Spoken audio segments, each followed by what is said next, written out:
Lo dijo en la primera hora. Doctor Juan Pablo Albán Alencastro está conectado con nosotros telemáticamente. Mi doctor, ¿cómo le va? Bienvenido. Buenos días, Fabricio. Buenos días, Belkis. Buenos días a quienes están siguiendo en este momento Sonorama. Gracias a usted, doctor, por la gentileza de atendernos. Me imagino satisfecho con la decisión del Tribunal de Apelación ayer. Satisfecho, pero no había otra solución legalmente, jurídicamente aceptable. El proceso era un proceso írrito, era un proceso viciado de origen, y pues lamentablemente hemos tenido que llegar a la instancia de apelación para que así se reconozca, cuando en realidad hay momentos previos en el proceso en los que justamente se controla la validez procesal y en los que seguramente ya debió hacerse la reflexión que ha hecho la sala de apelación, o por lo menos esa reflexión debió hacerla el tribunal de juicio. Bueno, en realidad en el tribunal de juicio uno de los miembros de esa reflexión más o menos sí la hacía, porque recordemos que la decisión de juicio fue una decisión dividida. El juez ponente de la causa salvó su voto. Doctor, buenos días, bienvenido nuevamente. Se ha declarado nulo todo el proceso desde el momento mismo en que la Fiscalía había solicitado la formulación de cargos de los procesados, en este caso. Ampliemos un poco más el alcance de esta decisión que se conoció el día de ayer.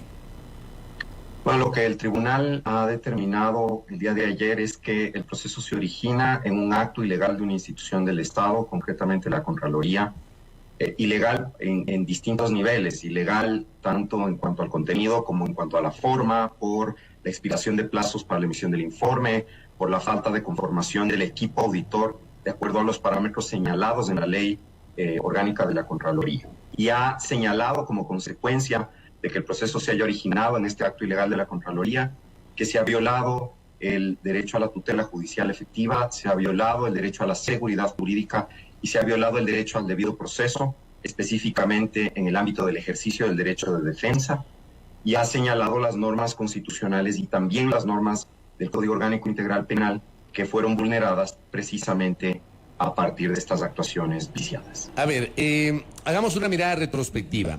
Al 14 de noviembre del 2019, cuando el juez Iván Saquicera Rodas, en ese momento el doctor Saquicera no era presidente de la Corte, era juez de la Corte Nacional de Justicia, llama a juicio a 15 personas por el denominado caso Zingue, utiliza o ampara su decisión en el examen de la Contraloría General del Estado. Estoy hablando del 14 de noviembre del 2019.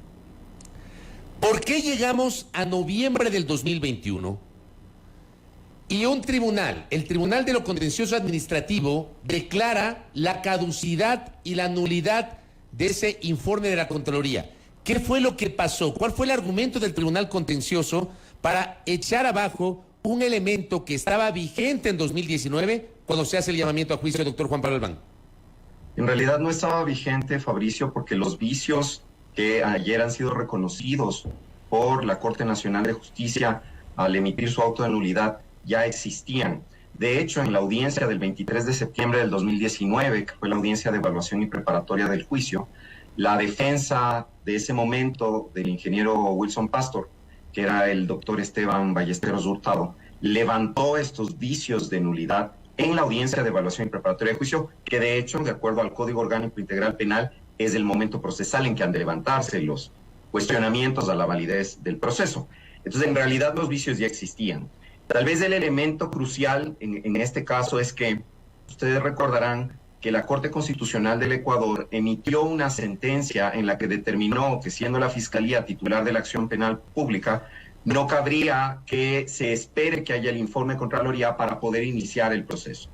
Sin embargo, esa decisión no afectaba a este proceso, porque esa sentencia de la Corte Constitucional es posterior a la formulación de cargos en el caso Zingue, y la Ley Orgánica de Garantías Jurisdiccionales y Control Constitucional determina que no puede de manera retroactiva aplicarse las decisiones de la Corte Constitucional a menos que expresamente la Corte señale que van a tener efecto retroactivo y en qué sentido lo tendrán, lo que no ocurrió en esa causa.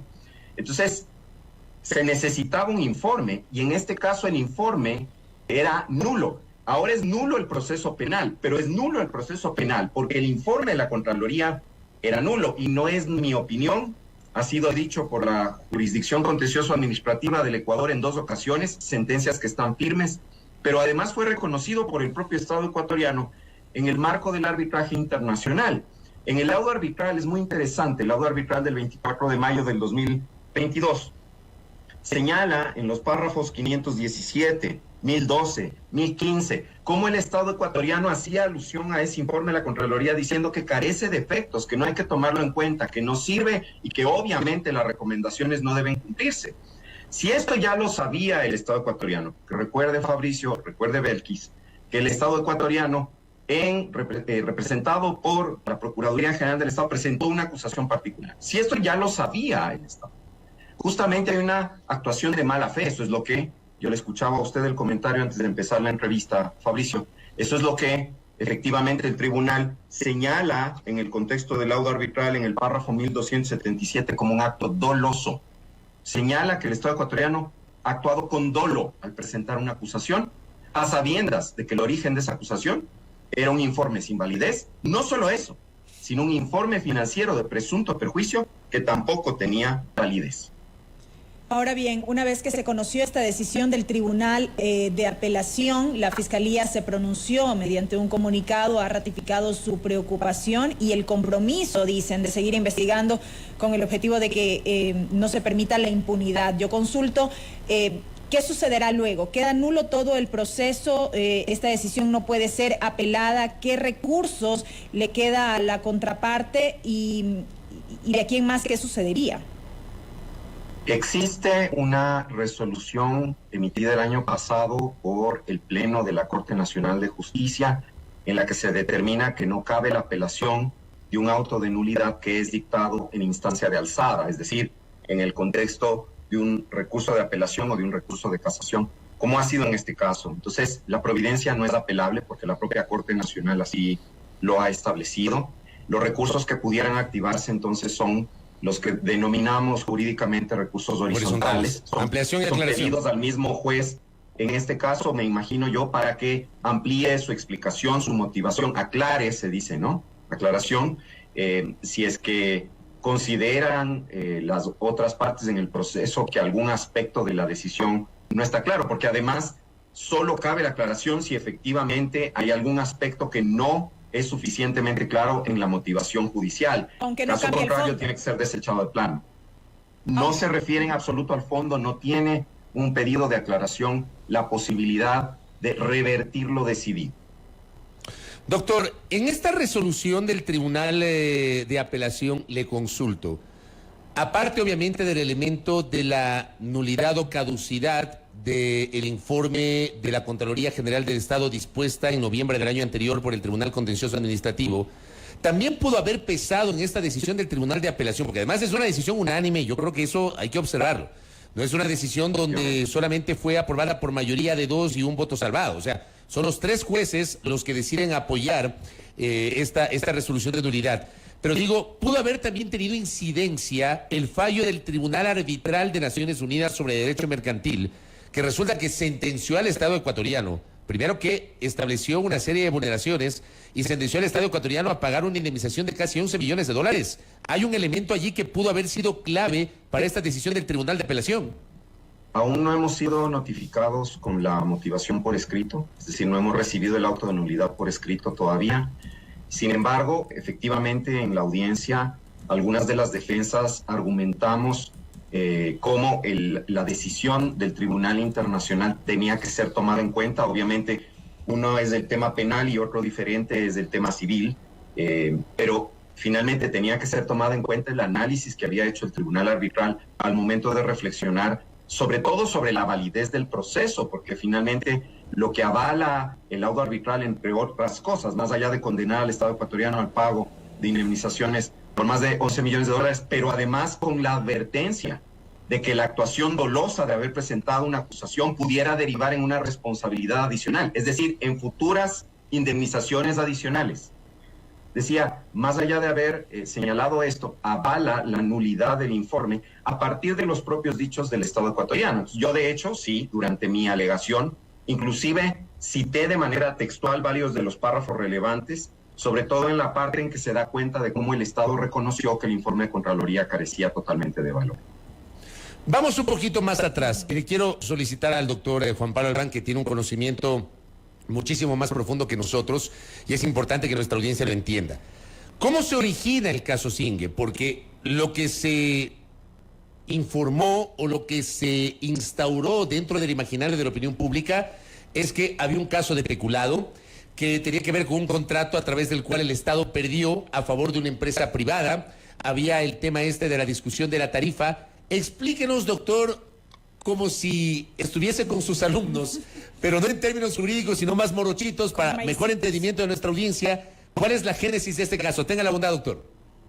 El caso, Fabricio, se origina en un presunto reportaje de investigación que, curiosamente, cuando uno lee el informe de la Contraloría, está como que fueran palabras de la Contraloría transcrito textualmente en algunos pasajes, ¿no? Es una transcripción textual de lo que dice el presunto informe de periodismo de investigación, lo que dice el informe de la Contraloría, y en ese informe se señalaba que supuestamente se habría realizado una negociación perjudicial para el Estado, pero con una intención concreta, que era beneficiar a un particular. ¿Y por qué se quería beneficiar al particular? Porque esencialmente se le quería hacer ganar a otra de las personas acusadas, a quien de hecho fue la primera a la que yo representé en el marco de esta causa, por ser hija del ministro de Recursos No Renovables. Claro, me parece que cuando aparece la primera publicación se hablaba que Zingue era el regalo del padre a la hija, más o menos así se había dicho.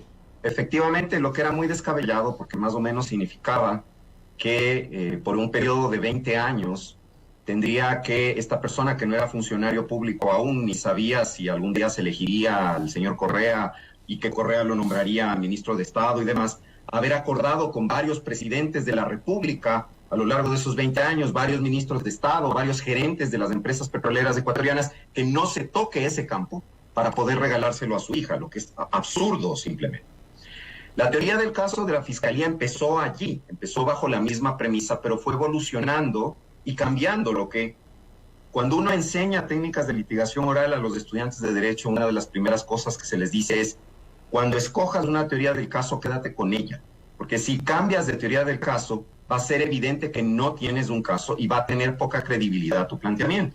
Y efectivamente, la teoría fue cambiando se negoció para poder regalar un campo petrolero, se perjudicó al Estado porque se acordó una tarifa irregular, se perjudicó al Estado porque el Estado está perdiendo dinero, y luego se demuestra que, de hecho, las inversiones realizadas por la empresa eran del 243% frente a lo comprometido originalmente.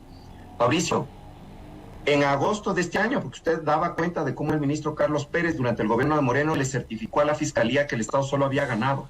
En agosto de este año, el régimen actual le certificó a la Asamblea Nacional, que pidió una certificación sobre cuánto había perdido el país en el campo Zingue, que las ganancias para agosto superaban los 300 millones de dólares. Pero el régimen actual también le dijo a la Asamblea: en Zingue el Estado ha ganado. Pero ahí me quiero detener, porque la polémica era porque supuestamente había un problema con la tarifa, que el Estado estaba perdiendo respecto de la tarifa y había una diferencia de $1.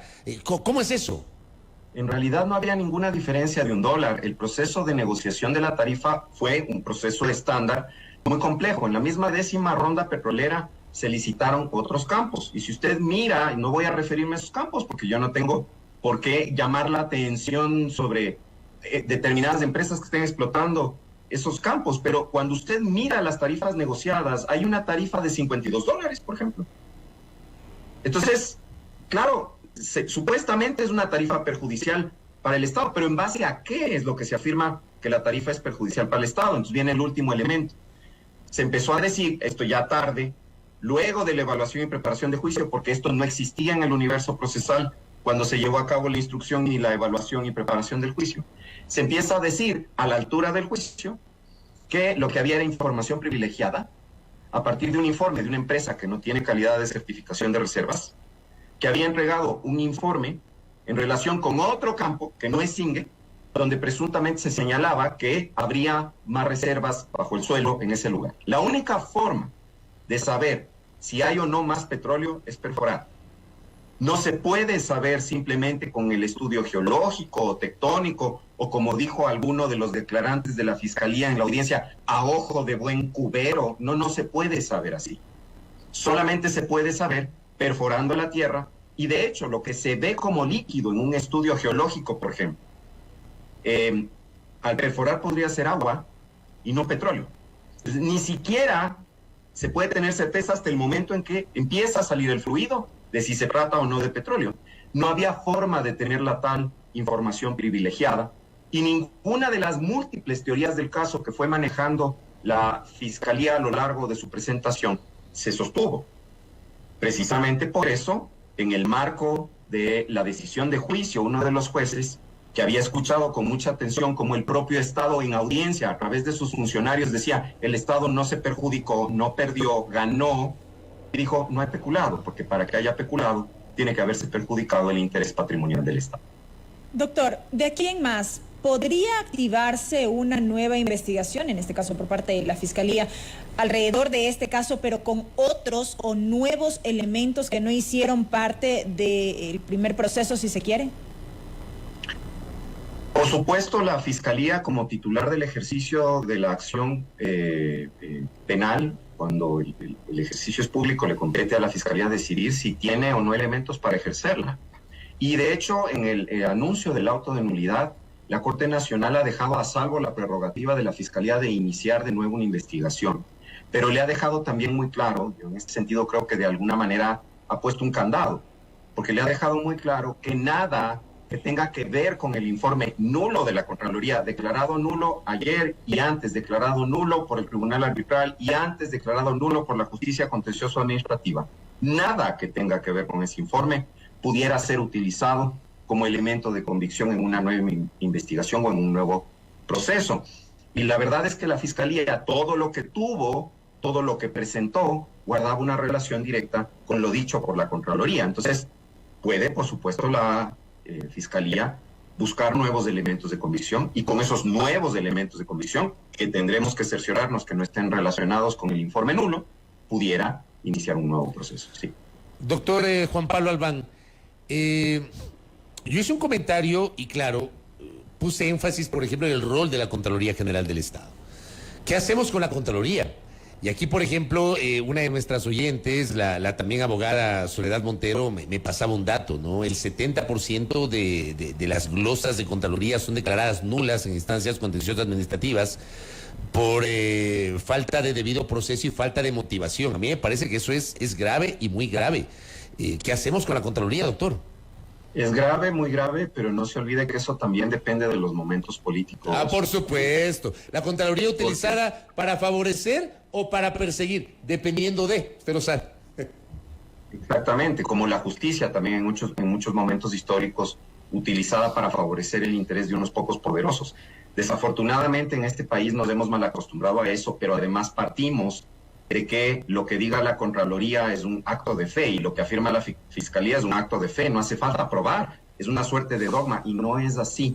Y ahora que ha caído en desgracia el anterior Contralor, pues claro, empieza a cuestionarse si es que serían o no verdad los hallazgos de la Contraloría, cuando en realidad quienes están en el libre ejercicio y sobre todo quienes están en el ámbito del derecho administrativo y tienen que lidiar de manera ordinaria con los reportes de la Contraloría, saben perfectamente bien todos los defectos que esos informes de la Contraloría traen y cómo en realidad luego en las instancias contencioso-administrativas son revertidos las recomendaciones formuladas por la Contraloría precisamente por los defectos de los informes.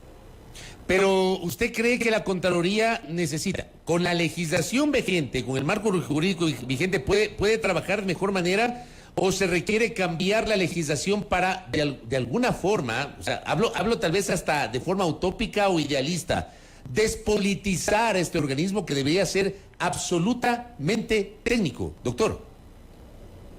Fabricio, obviamente se puede revisar la legislación, pero yo creo que hay que partir de la premisa de que la ley, más allá de sus falencias en cuanto a técnica legislativa, la forma de construcción, por sí sola no es buena ni es mala, es un texto. Lo que puede ser bueno, malo o hasta perverso es la forma en que se interpreta y se aplica la ley. Entonces, yo no creo que necesariamente es una cuestión de un nuevo marco normativo. A lo mejor hay que darle una revisión, pero en realidad tiene que ver con un compromiso serio de quienes estén en esas instancias, que también son de poder, de aplicar de manera correcta e interpretar de manera correcta las normas bajo las cuales tienen que regir sus actuaciones. Doctor, dos cosas finales. La primera, me escribe mi colega y amigo Patricio Carrera y plantea una pregunta interesante. Dice, escuchándole a Juan Pablo Albán, ¿se podría considerar que existe una planificación para imputar injustamente a personas de un gobierno que inició con un reportaje periodístico direccionado? Yo creo que en esta causa sí, y eso no es inusual en nuestro país. En su momento también, o sea, el armar causas que no existen, el hacer montajes, el construir sainetes, básicamente, que luego se convierten en procesos judiciales, es casi una tradición ecuatoriana. Piense usted en los 10 del Uruncoto, por ejemplo, o en los jóvenes del Central Técnico. Así fue. Y por supuesto, piense ahora en el caso Singue. Desde luego que sí. Y lo último, porque esto también fue parte de los titulares ayer, de muchos periódicos y de muchos medios, más allá de la nulidad, se habla del caso de Glass, que el ex vicepresidente con esto y en función de las otras dos sentencias penales condenatorias ejecutoriadas, esas están ejecutoriadas, que son sobornos y Odebrecht, él podría solicitar la unificación de las penas. ¿Cómo es esto, doctor? Yo no puedo opinar por el señor Glass porque yo no ejerzo la defensa del señor Glass. Hay que preguntarle al doctor Loaiza, que es el defensor del señor Glass. De lo que se conoce como información pública general, las condenas que tiene el señor Glass fueron impuestas bajo normas del Código Penal anterior. En el Código Penal anterior no había acumulación de penas. Lo que se hacía era que el condenado a distintas penas purgaba la pena más larga, la de mayor duración. En este caso, efectivamente, si esa es la situación, insisto, hay que preguntarle a la defensa del señor Glass, él podría pedir que se le dé por cumplidas las penas en la medida en que ya hubiera cumplido la más larga o ya pudiera solicitar beneficios en relación con la más larga. Correcto. Doctor Juan Pablo Albán, gracias por su gentileza y su explicación en esta mañana. Muy amable. Gracias. Con gusto. Buenos días. Hasta Gracias a Juan Pablo Albán Alencastro, jurista, que justamente estuvo o fue parte en su condición de abogado defensor de este proceso del caso Singue, que ha quedado cerrado con la declaratoria de nulidad de la sentencia que ha sido emitida la mañana de ayer por el Tribunal de Apelación de la Corte Nacional de Justicia. Primera plana. Todas las noticias, todas las voces.